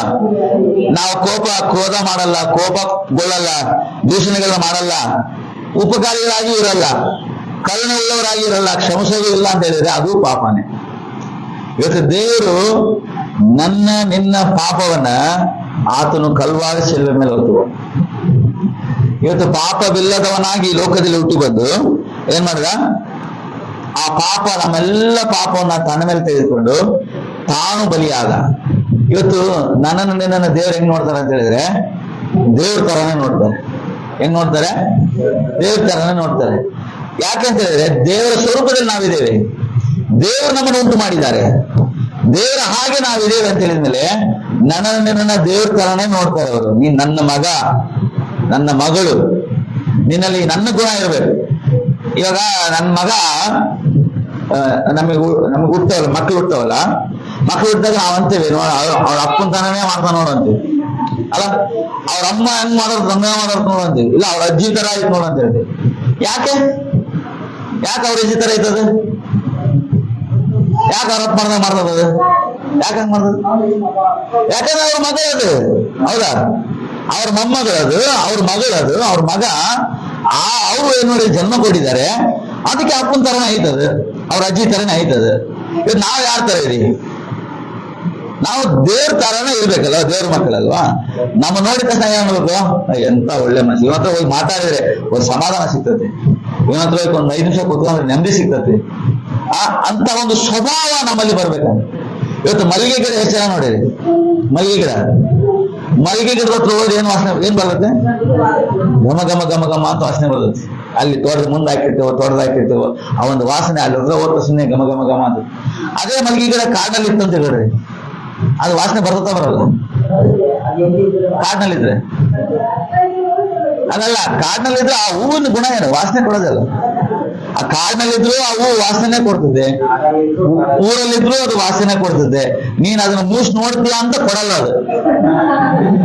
ನೀನ್ ಅದ್ರ ವಾಸನೆ ನೋಡಕತ್ತಾನೆ ಒಂದ್ ಆ ವಾಸನೆ ಕೊಡೋಣ ಅಂತ ಕೊಡಲ್ಲ, ಅದು ಸ್ವಭಾವ. ಅದು ಆ ಹೂವು ಎಲ್ಲಿದ್ರು ಆ ಹೂವಿನ ಪರಿಮಳ ಬರ್ತದೆ. ಹಂಗೆ ಇವತ್ತು ನಾನು ನೀನು ದೇವರ ಮಕ್ಕಳಾಗಿದ್ದೇವೆ. ನಾನು ನೀನು ಎಲ್ಲೇ ಇದ್ರು ದೇವರ ಪರಿಮಳವನ್ನು ಬೀರುವಂತರಾಗಿ, ಹಲ್ಲೆಲೂಯಾ. ಅದನ್ನೇ ದೇವರು ಇಷ್ಟಪಡ್ತಾರೆ. ಅದಕ್ಕೆ ದೇವರು ತನ್ನ ಪ್ರಾಣವನ್ನೇ ಕೊಟ್ಟು ನಮ್ಮ ಎಲ್ಲ ಪಾಪಗಳನ್ನು ತೊಳೆದು ತನ್ನ ಹಾಗೆ ನಾನು ನಿನ್ನನ್ನು ಮಾಡಿದ. ಒಂದು ಪಾಪ ನಾವೇ ಮಾಡ್ತೇವೆ, ಒಂದು ಪಾಪ ಪಿತೃಗಳಿಂದ ಬರ್ತದೆ. ವಂಶ ಪಾರಂಪರ್ಯವಾಗಿ ಕೆಲವು ಪಾಪಗಳು ನಮ್ಮನ್ನು ಹಿಂಬಾಲಿಸ್ತವೆ. ಇವತ್ತು ವಂಶ ಪಾರಂಪರ್ಯವಾಗಿ ಬರುವಂತ ಪಾಪವನ್ನು ಮತ್ತು ನಾವು ಮಾಡಿದ ಪಾಪವನ್ನ ಎಲ್ಲವನ್ನ ಯೇಸು ಶಿಲುಬೆ ಮೇಲೆ ಸಾಯಿಸಿದರು. ಇವಾಗ ಅದು ಅಪ್ಲೈ ಆಗೋದು ಯಾವಾಗ? ಇವಾಗ ಎಲ್ಲಾ ದುರ್ಗಿರಿಗೂ 2,000 ರೂಪಾಯಿ ಕೊಡ್ತೀನಿ ಅಂತ ಹೇಳಿದ್ರು. 2,000 ರೂಪಾಯಿ ಕೊಡ್ತೀನಿ, ನಿಮ್ಮ ಅಕೌಂಟಿಗೆ ಹಾಕ್ತೀವಿ ಅಂತ ಹೇಳಿದ್ರು. ಅದು ನಮಗೆ ಬಂದು ಸೇರೋದು ಯಾವಾಗ? ನಾವು ಆಗ್ಲಾಗಲ್ಲ, ನಾವು ಅಕೌಂಟ್ ಅಪ್ಡೇಟ್ ಮಾಡ್ಬೇಕು, ನಾವು ಕೊಡ್ಬೇಕು. ನಮ್ಮ ರೇಷನ್ ಕಾರ್ಡು, ಆಧಾರ್ ಕಾರ್ಡು ಎಲ್ಲ ಅಪ್ಡೇಟ್ ಮಾಡಿ ಕೊಟ್ಟ ನಂತರ ಅದೇನಾಗ್ತದೆ, ಅವ್ರು ಅದನ್ನ ತಗೊಂಡು ಕಂಪ್ಯೂಟರ್ ಸಿಸ್ಟಮ್ ಅಲ್ಲಿ ಇವರೆಲ್ಲ ಪರಿಶೀಲನೆ ಮಾಡಿ ರೈಟ್ ಓಕೆ ಇವ್ರಿಗೆ ನಾವೇನ್ ಮಾಡ್ಬೋದು, ಡಿಪಾಸಿಟ್ ಮಾಡ್ಬೋದು ಅಂತೇಳಿ ಡಿಪಾಸಿಟ್ ಮಾಡ್ತಾರೆ. ಸಿದ್ದರಾಮಯ್ಯ ಕೊಡ್ತಾರ ಅಂತ ಹೇಳಿದ ತಕ್ಷಣ ಎಲ್ಲರಿಗೂ ಹಂಗೆ ಬಂದು ಸಿಕ್ಬಿಡಲ್ಲ, ದಾಖಲಾತಿರ್ಬೇಕು. ನೀನ್ ಇವತ್ತು SC/ST ಜನಗಳಿಗೆ ಒಂದು ಮನೆ ಕೊಡ್ತಾ ಇದೀವಿ, ನಿವೇಶನ ಕೊಡ್ತಾ ಇದೀವಿ ಅಂತ ತಕ್ಷಣ ಎಲ್ಲಾ ಜನಗಳಿಗೆ ಮನೆ ಕೊಡ್ತಾ ಮನೆ ಇಲ್ದವ್ರಿಗೆ ಅಂತ ತಕ್ಷಣ ನನಗೆ ಮನೆ ಇಲ್ಲ ಅಂತ ಎಲ್ಲರೂ ಅಪ್ಲಿಕೇಶನ್ ಹಾಕಿದ್ರೆ ಸಿಕ್ಬಿಡ್ತದ? ಸಿಗಲ್ಲ. ಅವರು ವೆಬ್ಸೈಟ್ ಅಲ್ಲಿ ಪರಿಶೀಲನೆ ಮಾಡ್ತಾರೆ, ಇವನ್ ಆಸ್ತಿ ಎಷ್ಟೈತಿ, ಇವನ್ ಆಧಾರ್ ಕಾರ್ಡ್ ಲಿಂಕ್ ಮಾಡಿದ ತಕ್ಷಣ ಇವನ್ ಏನೆಲ್ಲ ಐತಿ ಏನೆಲ್ಲ ಇಲ್ಲ ಅಂತ ಗೊತ್ತಾಗ್ಬಿಡ್ತದಲ್ಲಿ. ಇದ್ದವನಿಗೆ ಕೊಡಲ್ಲ, ಇಲ್ದವನಿಗೆ ಕೊಡ್ತಾನೆ. ಹಂಗೆ ಯೇಸು ಸ್ವಾಮಿ ಎಲ್ಲರ ಪಾಪಗಳನ್ನ ತಾನು ಹೊತ್ತು ತೀರಿಸಿದ ಅಂತ ಹೇಳಿದ ತಕ್ಷಣ ಈ ಪಾಪ ಮಾಡೋದು ಯಾರು ಇಲ್ವಾ ಲೋಕದಲ್ಲಿ? ಎಲ್ಲರಿದ್ದಾರೆ. ಮತ್ತೆ ಯೇಸು ಸ್ವಾಮಿ ತೀರಿಸಿದ್ದು ಯಾವಾಗ ಅಪ್ಲೈ ಆಗ್ತದೆ? ನೀನು ಯೇಸು ಹತ್ರ ಬಂದು ದೇವರೇ ನಾನು ನಂಬ್ತೇನೆ, ನೀನ್ ನನ್ನ ರಕ್ಷಕನು, ನನ್ನ ಪಾಪವನ್ನು ನೀನು ತೊಳೆದಿದೀಯಾ, ಅದು ನಾನು ನಂಬ್ತೇನೆ ಅಂತ ಹೇಳುವಾಗಲೇ ಅಪ್ಲೈ. ಆವಾಗಲೇ ನಿನ್ನ ಎಲ್ಲ ಪಾಪಗಳು ತೀರಿಸಲ್ಪಟ್ಟು ಸಂತತಿಯಿಂದ ಬಂದಂತ ಪಾಪಗಳು, ನೀನು ಮಾಡಿದಂತ ಪಾಪಗಳು ಎಲ್ಲವೂ ಎಲ್ಲೇ ಹೋದು ಯೇಸು ಹತ್ರ ಬಂದು ನೀನು ಕೇಳುವಾಗಲೇ ತೀಗೋ. ಹಲ್ಲೆಲೂಯಾ. ಯೇಸು ಸ್ವಾಮಿ ಬಳಿಗೆ ನೀವು ಸುಮ್ಮನೆ ಬಂದಿಲ್ಲ, ನಾನು ಸುಮ್ಮನೆ ಬಂದಿಲ್ಲ. ನಾವು ಎಲ್ಲೋ ಇದ್ದವರು, ಹೆಂಗೆ ಜೀವಿಸಿದವರು, ಯಾವುದೋ ಜಾತಿಯವರು, ಯಾವುದೋ ಕುಲದವರು, ಯಾವುದೇ ಭಾಷೆಯವರು, ಇವತ್ತು ದೇವರ ಬಳಿಗೆ ಬಂದು ನಾವೆಲ್ಲ ಒಂದೇ ತಂದೆ ಮಕ್ಕಳ ಹಾಗೆ ನಾವು ಸೇರಿದೆವು. ಹಲ್ಲೆಲೂಯಾ. ಇವತ್ತು ಯೇಸು ನಮ್ಮ ಪಾಪಗಳನ್ನು ತೊಳೆದು ಶುದ್ಧೀಕರಿಸಿದ್ದಾನೆ, ನಮ್ಮನ್ನ ನೀತಿವಂತರನ್ನಾಗಿ ಆಚರಣೆ ಮಾಡಿದ್ದಾನೆ. ಇವತ್ತು ಯಾರೆಲ್ಲ ಯೇಸುವಿನ ಬಳಿಗೆ ಬರ್ತಾರೋ ಅವನು ಯಾವ ಜಾತಿ ಅಂತ ನೋಡಲ್ಲ, ಯಾವ ಕುಲ ಅಂತ ನೋಡಲ್ಲ, ಯಾವ ಭಾಷೆ ಅಂತ ನೋಡಲ್ಲ, ಯಾವ ಕಲರ್ ಇದಾನ ಅಂತ ನೋಡಲ್ಲ, ಅವನ ಹೃದಯ ನೋಡ್ತಾರೆ. ಅವನ ಹೃದಯ ತಗ್ಗಿಸಿ ದೇವರ ಸನ್ನಿಧಾನದಲ್ಲಿ ಬಂದಾಗ ದೇವರು ಅವನ ಹೃದಯವನ್ನು ನೋಡಿ ಅವನನ್ನು ಆಶೀರ್ವದಿಸ್ತಾರೆ. ಹಲ್ಲೆಲೂಯಾ. ಕ್ರೈಸ್ತರು ಯಾವತ್ತೂ ನಾವು ಪರಿಮಳ ಬೀರುವಂತವರಾಗಿರ್ಬೇಕು, ಕ್ರಿಸ್ತನ ಸ್ವಭಾವವನ್ನ ತೋರಿಸುವವರಾಗಿರ್ಬೇಕು. ಈ ಪಾಪದಿಂದ ಉಂಟಾದದ್ದು ಮೂರು ಕಾರ್ಯಗಳು ನಡೀತವೆ ಪಾಪ ಆಗಲಿ. 1 ಯೋಹಾನ 2ನೇ ಅಧ್ಯಾಯ 16ನೇ ವಚನ, ಕೊನೆಯದಾಗಿ ವಚನಗಳನ್ನು ನಾನು ನೋಡಿ ಮುಗಿಸ್ಲಿಕ್ಕೆ ಇಷ್ಟಪಡ್ತೇನೆ. 1 ಯೋಹಾನ 2:16 ಓದಿ. ಯಾರಿಗೆ ಸಿಕ್ಕಿಲ್ಲ? ಲೋಕದಲ್ಲಿರುವ ಶರೀರದ ಆಸೆ, ಕಣ್ಣಿನ ಆಸೆ, ಬದುಕು ಬಾಳಿನ ಡಂಬ, ಈ ಮೊದಲಾದವುಗಳೆಲ್ಲವೂ ತಂದೆಯಿಂದ ಹುಟ್ಟದೆ, ಲೋಕದಿಂದ ಹುಟ್ಟಿದವುಗಳಾಗಿವೆ. ಅದು ತಂದೆಯಿಂದ ಬಂದಿಲ್ಲ, ಲೋಕದಿಂದ ಬಂತು. ಇವತ್ತು ಪಾಪಕ್ಕೆ 3 ಕಾರಣ ಏನ್ ಗೊತ್ತಾ? 1 ಶರೀರದ ಆಸೆ, 2ನೇದಾಗಿ ಕಣ್ಣಿನ ಆಸೆ, 3ನೇದಾಗಿ ಬದುಕು ಬಾಳಿನ ಡಂಬ. ಒಬ್ಬ ವ್ಯಕ್ತಿ ಹೇಳ್ತಾನೆ, ಮನುಷ್ಯ ಜೀವಿತ ಮಾಡೋದು ಇನ್ನೊಬ್ಬರು ನನ್ನ ಏನಂತಾರ ಅಂತ ತಿಳಿದು 90% ಜೀವನ ಮಾಡ್ತಾನೆ. ನನಗೆ ಹಂಗಂದ್ರು ಒಂದ್ ವೇಳೆ ಹಂಗಂದ್ರಿಂದಾರು, ಒಂದ್ ವೇಳೆ ಅವ್ರೇನ್ ತಿಳ್ಕೊಂಡಾರು, ಅವ್ರೇನ್ ಅಂದಾರು, ಅವ್ರಿಗೆ ನಾವ್ ಹೆಂಗಿರ್ಬೇಕು, ಇನ್ನೊಬ್ಬರ ಬಗ್ಗೆನೇ ಯೋಚನೆ ಮಾಡಿ ಜೀವಿಸ್ತೀವಿ ನಾವು. ಇಲ್ಲಿ ಹೋಗ್ಬಿಟ್ರಿ ಇವ್ರೇನಂತಾರೋ, ನಾವ್ ಅಲ್ಲಿ ಹೋಗ್ಬಿಟ್ರಿ ಇವ್ರೇನಂತಾರೋ, ಜನಗಳನ್ನ ಹಂಚಿಕೆಗೊಂಡು ನಾವೇನ್ ಮಾಡ್ತೇವೆ, ಜೀವಿಸ್ತೇವೆ. ಆದ್ರೆ ಇಲ್ಲಿ ದೇವ್ರು ಹೇಳ್ತಾರೆ, ಈ ಅಂಜಿಕೆ ಆತಂಕಗಳನ್ನೆಲ್ಲ ತೆಗೆದು ಹಾಕಿ ಇವತ್ತು ಈ ಶರೀರದ ಆಸೆ, ಕಣ್ಣಿನ ಆಸೆ, ಬದುಕು ಬಾಳಿನ ಡಂಬದಿಂದ ದೇವರು ನನ್ನ ಬಿಡುಗಡೆ ಮಾಡ್ತಾರೆ. ಹಲ್ಲೆಲೂಯಾ. ಇವತ್ತು ನಾವು ಪಾಪ ಮಾಡ್ಲಿಲ್ಲ ಅಂತ ಹೇಳಿದ್ರೆ ನಾವು ಸುಳ್ಳುಗಾರನಾಗಿ ಹೇಳ್ತೇವೆ. ನನ್ನ ಪಾಪನೇ ಮಾಡ್ಲಿಲ್ಲ ಅಂತ ಹೇಳಿದ್ರೆ ನಾನು ಏನಾಗಿದ್ದೇವೆ, ಸುಳ್ಳುಗಾರರಾಗಿದ್ದೇವೆ. ಕೊನೆಯದಾಗಿ ಒಂದು ವಚನ ಓದ್ತೀನಿ ನೋಡ್ರಿ. ಅದೇ 1 ಯೋಹನ 1ನೇ ಅಧ್ಯಾಯ 7ನೇ ವಚನ ಓದ್ತೀನಿ. ಆದರೆ ಆತನ ಬೆಳಕಿನಲ್ಲಿರುವಂತೆಯೇ ನಾವು ಬೆಳಕಿನಲ್ಲಿ ನಡೆದರೆ ನಾವು ಒಬ್ಬರ ಸಂಗಡಲ್ಲೊಬ್ಬರು ಅನ್ಯೋನ್ಯತೆಯಲ್ಲಿದ್ದೇವೆ ಮತ್ತು ಆತನ ಮಗನಾದ ಯೇಸುವಿನ ರಕ್ತವು ಸಕಲ ಪಾಪವನ್ನ ನಿವಾರಣೆ ಮಾಡಿ ನಮ್ಮನ್ನು ಶುದ್ಧಿ ಮಾಡ್ತದೆ. ಹಲ್ಲೆಲೂಯಾ. ಯೇಸು ಕ್ರಿಸ್ತನ ರಕ್ತ ನಮ್ಮ ಸಕಲ ಪಾಪವನ್ನು ತೊಳೆದು ಏನ್ ಮಾಡ್ತದಂತೆ, ಶುದ್ಧಿ ಮಾಡ್ತದೆ. ಹಲ್ಲೆಲೂಯಾ. ಯೇಸು ಸ್ವಾಮಿ ಎಷ್ಟು ವರ್ಷದಿಂದ ಬದುಕಿದ್ರು? 2025 ವರ್ಷಗಳಿಂದ. ಹೆಂಗ್ ಹೇಳ್ತೀರಿ? ಹೆಂಗ್ ಹೇಳ್ತೇವೆ ಅಂದ್ರೆ ಚರಿತ್ರೆ ಹೇಳ್ತದೆ ಯೇಸು ಸ್ವಾಮಿ ಬದುಕಿದ್ರಂತ. ಕ್ರಿಸ್ತ ಶಕ ಕ್ರಿಸ್ತ ಪೂರ್ವ ಅಂತ ಎಷ್ಟು ಜನ ಓದಿದ್ರಿ ಪುಸ್ತಕದಲ್ಲಿ ಓದುವಾಗ ಓದಿಲ್ಲ. ಕ್ರಿಸ್ತ ಶಕ ಕ್ರಿಸ್ತ ಪೂರ್ವ. ಕ್ರಿಸ್ತ ಶಕ ಅಂತ ಹೇಳಿದ್ರೆ ಕ್ರಿಸ್ತನ ಹುಟ್ಟಿದ ನಂತರ ನಡೆದದ್ದು. ಕ್ರಿಸ್ತ ಪೂರ್ವ ಅಂತ ಹೇಳಿದ್ರೆ ಕ್ರಿಸ್ತನ ಹುಟ್ಟೋದಕ್ಕಿಂತ ಇಂಚೆ ನಡೆದದ್ದು. ಇದು ಚರಿತ್ರೆ ಹೋಗ್ತೈತೆ. ಯೇಸು ಸ್ವಾಮಿ ಈ ಲೋಕದಲ್ಲಿ ಹುಟ್ಟಿ ಬಂದಿದ್ರು. ಹುಟ್ಟಿದಕ್ಕಿಂತ ಮುಂಚೆ ಈ ಚರಿತ್ರೆ ಇತ್ತು, ಹುಟ್ಟಿ ಆದ ನಂತರ ಈ ಚರಿತ್ರೆಗಳು ಬಂದುವಂತೆ ಅಲ್ವಾ. ಅದಕ್ಕೆ ಹೇಳ್ತದೆ, ಆ ಯೇಸು ಕ್ರಿಸ್ತನು 2025 ವರ್ಷಗಳ ಹಿಂದೆ ಸಕಲ ಮನುಷ್ಯರ ಪಾಪವನ್ನ ಹೊತ್ತುಕೊಂಡು ಅದನ್ನು ಕಲ್ವಾರಿ ಶಿಲುಬೆ ಮೇಲೆ ಮರಣ ಹೊಂದಿದ್ರು, ರಕ್ತ ಸುರಿಸಿದ್ರು ಅಂತ ಹೇಳಿದ್ರು. ನಾನು ಹುಟ್ಟಿದ ಎಷ್ಟು ವರ್ಷ ಆದ ನಂತರ ಯೇಸು ಶಿಲುಬೆಯಲ್ಲಿ ಮರಣ ಹೊಂದಿ 2000 ಒಂದು ಸುಮ ಹೆಚ್ಚು ಕಮ್ಮಿ 1998, 75, 74ರಲ್ಲಿ ನಾವು ಹುಟ್ಟಿದ್ವಿ. ಅದಕ್ಕಿಂತ ಮುಂಚೆನೆ ಯೇಸು ಹುಟ್ಟಿ ನನ್ನ ಪಾಪಕ್ಕಾಗಿ ಅವ್ರು ರಕ್ತ ಸುರಿಸಿದ್ದಾರೆ. ನನ್ನ ಮಗನ ಪಾಪಕ್ಕಾಗಿ ರಕ್ತ ಸುರಿಸಿದ್ದಾರೆ. ನನ್ನ ಮಗನಿಗೆ ಮದುವೆ ಆಗಿ ಅವನಿಗೆ ಮಗ ಹುಡ್ತಂದ್ರು ಅವನ ಪಾಪಕ್ಕಾಗಿಯೂ ರಕ್ತ ಸುರಿಸಿದ್ದಾರೆ. ಮೊದ್ಲೇನ್ ಮಾಡ್ತಾ ಇದ್ರು ಹಳೆ ಒಡಂಬಡಿಕೆ ಕಾಲದಲ್ಲಿ, ಪಾಪ ಪರಿಹಾರ ಆಗ್ಲಿ ಅಂತ ಹೇಳ್ಬಿಟ್ಟು ಪ್ರಾಣಿಗಳನ್ನ ಬಲಿ ಕೊಡ್ತಾ ಇದ್ರು. ಕೋಳಿ, ಕುರಿ, ಕೋಣಗಳನ್ನ, ಎತ್ತುಗಳನ್ನ, ಹೋರಿಗಳನ್ನ ಬಲಿ ಕೊಡ್ತಾ ಇದ್ರು. ಆ ಬಲಿ ಕೊಡೋರು ಮತ್ತೆ ವರ್ಷ ಪೂರ್ತಿ ಪಾಪ ಮಾಡೋರು, ಮತ್ತೆ ವರ್ಷಕ್ಕೊಂದ್ಸಲಿ ಬಲಿ ಕೊಡೋರು, ವರ್ಷ ಪೂರ್ತಿ ಪಾಪ ಮಾಡೋರು. ಇವತ್ತು ನಮ್ಮ ಪಾಪಗಳು ಪರಿಹಾರವಾಗಬೇಕಾದ್ರೆ ಈ ಮೂಕ ಪ್ರಾಣಿಗಳ ಬಲಿಯಿಂದ ಏನಾಗಲ್ಲ, ಪಾಪ ಪರಿಹಾರ ಆಗಲ್ಲ. ಯಾಕಂದ್ರೆ ಒಂದು ನಿಯಮ ಐತೆ. ದೇವರ ನಿಯಮ ಏನಂತ ಹೇಳಿದ್ರೆ, ರಕ್ತಧಾರ ಇಲ್ಲದೆ ಪಾಪ ಪರಿಹಾರ ಇಲ್ಲ. ಒಂದು ಪಾಪ ಕ್ಷಮಿಸಲ್ಪಡಬೇಕಾದ್ರೆ ರಕ್ತ ಸುರಿಸಲ್ಪಡಬೇಕು, ಅದೇ ನಿಯಮ. ಅದು ಆದಿ ಕಾಂಡದಲ್ಲೇ ನಡೀತು. ಯಾವಾಗ ಆದಾಮ ಅವಳವರು ಪಾಪ ಮಾಡಿದಾಗ ಅವ್ರು ಹೇಳಿದ್ರು ನಾವು ಬೆತ್ತಲೆ ಆಗಿದ್ದೀವಿ ಅಂತ ನಾಚ್ಕೊಂಡ್ರು. ಅವಾಗ ಅಲ್ಲಿ ಒಂದು ಪ್ರಾಣಿ ಕಡಿಯಲ್ಪಡ್ತದ್ದು, ಅದರ ಚರ್ಮದ ಅಂಗಿನ ಮಾಡಿ ದೇವರು ಅವ್ರಿಗೆ ತೋರಿಸಿದ್ರು. ಅವಾಗ ಅದ್ರ ಅರ್ಥ ಏನಂತ ಹೇಳಿದ್ರೆ, ಇವ್ರು ಪಾಪ ಮುಚ್ಚಲ್ಪಡ್ಬೇಕಾದ್ರೆ ಇಲ್ಲಿ ರಕ್ತ ಸುರಿಸಲ್ಪಡ್ಬೇಕಾಗಿತ್ತು. ಅದೇ ಪ್ಯಾಟರ್ನ್ ಪ್ರಾರಂಭ ಮಾಡ್ಕೊಂಡು ಹಳೆ ಒಡಂಬಡಿಕೆ ಕಾಲದಲ್ಲಿ ನಮ್ಮ ಹಿಂದಿನ ಜನಗಳು ಪ್ರಾಣಿಗಳನ್ನ ಬಲಿ ಕೊಡ್ತಾ ಬಂದ್ರು, ದೇವ್ರು ಇಷ್ಟಪಡೋದು ಅದನ್ನ ಅಂತ. ಆದ್ರೆ ಅವ್ರು ಬಲಿ ಕೊಡ್ತಾ ಇದ್ರು, ಮತ್ತೆ ಏನ್ ಮಾಡ್ತಾ ಇದ್ರು, ಪಾಪ ಮಾಡ್ತಾ ಇದ್ರು. ಈಗಲೂ ಬಹಳ ಜನ ಬಲಿ ಕೊಡ್ತಾರೆ. ಬಕ್ರೀದಿಗೆ ಬಲಿ ಕೊಡ್ತಾರೆ, ಮತ್ತೆ ಯಾವ ಜಾತ್ರೆಗಳಿಗೆ ಬಲಿ ಕೊಡ್ತಾರೆ. ಎಲ್ಲ ಪಾಪ ಅದ್ರ ಮೇಲೆ ಹಾಕಿ ಅದು ಕಡ್ದಾಗ ರಕ್ತ ಚೆಲ್ಲಿದಾಗ ಆ ರಕ್ತ ತೆಗೆದುಕೊಂಡು ಊರೆಲ್ಲ ಚಿನ್ಸಿ ಇವಾಗ ಏನಾಯ್ತು, ಎಲ್ಲ ಪಾಪ ಪರಿಹಾರ. ಮತ್ತೆ ತಿರ್ಗಾ 1 ವರ್ಷ ಪೂರ್ತಿ ಮತ್ತೆ ಪಾಪ ಮಾಡು, ಮತ್ತೆ ಕಡಿ, ಮತ್ತೆ ಚೆಲ್ಲು, ಮತ್ತೆ ಪಾಪ ಮಾಡು, ಮತ್ತೆ ಚೆಲ್ಲು. ಇದು ಹಿಂಗೇ ಮಾಡ್ತಾ ಇದ್ದಾರೆ ಅಂತೇಳಿ ನಿರಂತರವಾಗಿ ನಿಲ್ಲುವಂತ ಒಂದು ಬಲಿಯಾಗಿ ಅರ್ಪಿಸ್ಬೇಕಂತ ಹೇಳಿದಾಗ, ನಿರಂತರವಾಗಿ ನಿಲ್ಬೇಕಾದ್ರೆ ಆ ಪಾಪ ಮಾಡದೇ ಇರುವಂತ ಒಂದು ರಕ್ತ ಬೇಕಾಗಿತ್ತು. ಆ ರಕ್ತ, ಪಾಪ ಮಾಡದೇ ಇರುವಂತ ರಕ್ತ ಮನುಷ್ಯರು ನೋಡಿದ್ರೆ ಎಲ್ಲರೂ ಏನಾಗಿದ್ದಾರೆ, ಪಾಪ ಮಾಡಿದ್ದಾರೆ. ಒಂದು ಮನುಷ್ಯನ ಬಲಿ ಕೊಟ್ರು ಆ ಪಾಪ ಪರಿಹಾರ ಆಗಲ್ಲ. ಅದಕ್ಕೆ ದೇವರು ತಾನೇ ನಿಷ್ಕರ್ಷ ಮಾಡಿದ್ರು, ನಾನೇ ಮನುಷ್ಯ ಅವತಾರ ತಾಳಿ ಹೋಗ್ತೇನೆ, ನನ್ನ ರಕ್ತವನ್ನು ಸುರಿಸಿ ಆ ರಕ್ತದಿಂದ ಎಲ್ಲರ ಪಾಪವನ್ನು ತೊಳಿತೇನೆ ಅಂತ. ಇವತ್ತು ನನ್ನ ಮಕ್ಕಳು ಮೊಮ್ಮಕ್ಕಳವರೆಗಿರುವಂತ ಎಲ್ಲಾ ಪಾಪಗಳು ಏನಾಗಿದೆ? ಒಂದ್ ವೇಳೆ ಕ್ರಿಸ್ತನ ಬರೋಣ ತಡ ಆಗಿದ್ರೆ, ಅವರೆಲ್ಲ ಕ್ರಿಸ್ತ ನಂಬಿಕೆಯಲ್ಲಿ ಬಂದ್ರೆ ಖಂಡಿತವಾಗ್ಲೂ ಅವ್ರ ಪಾಪಗಳು ತೊಳೆಯಲ್ಪಟ್ಟಿದ್ದು. ಹಲ್ಲೆಲೂಯಾ. ಇವತ್ತು ಯಾರೆಲ್ಲ ಯೇಸುವನ ರಕ್ಷಕನಾಗಿ ಅಂಗೀಕರಿಸಿಕೊಳ್ತಾರೋ, ವಿಶ್ವಾಸ ಇರ್ತಾರೋ, ಅವರ ಪಾಪಗಳು ಪರಿಪೂರ್ಣವಾಗಿ ತೊಳೆಯಲ್ಪಡ್ತದೆ. ಯಾವಾಗ ಪಾಪ ಹೋಯ್ತೋ, ಪಾಪದ ಪ್ರತಿಫಲ ಏನು?